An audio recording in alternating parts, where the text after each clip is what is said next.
Iran ও ইসরায়েলের মধ্যে উত্তেজনা আরও বেড়েছে। এবার ইসরায়েলি সেনাকেন্দ্র ও মোসাদের একটি অপারেশন প্ল্যানিং সেন্টারে সরাসরি হামলা চালিয়েছে ইরান। ইরানের বিপ্লবী গার্ডস কর্পস জানিয়েছে, ক্ষেপণাস্ত্র হামলায় নির্ধারিত লক্ষ্যবস্তুতে সফলভাবে আঘাত হেনেছে।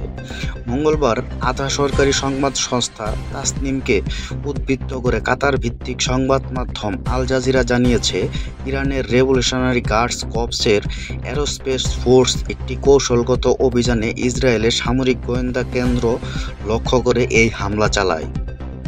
তাদের দাবি, ইসরায়েলের অত্যাধুনিক প্রতিরক্ষা ব্যবস্থা থাকা সত্ত্বেও মোসাদের অপারেশন প্ল্যানিং সেন্টার লক্ষ্য করে হামলা চালাতে সক্ষম হয়েছে তারা।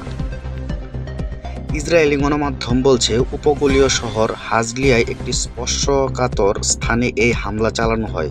ধারণা করা হচ্ছে এটি একটি সামরিক বা কৌশলগত স্থাপনা ছিল।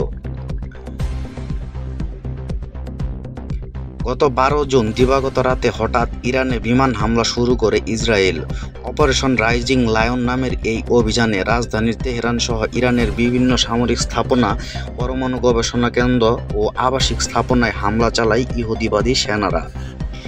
সেই থেকে চলমান সংঘাতে এখন পর্যন্ত উভয় দেশে অনেকে নিহত আহত হলেও এই সহিংসতা পরিস্থিতি থামাতে এখন পর্যন্ত কোনো আনুষ্ঠানিক উদ্যোগ নেওয়া হয়নি।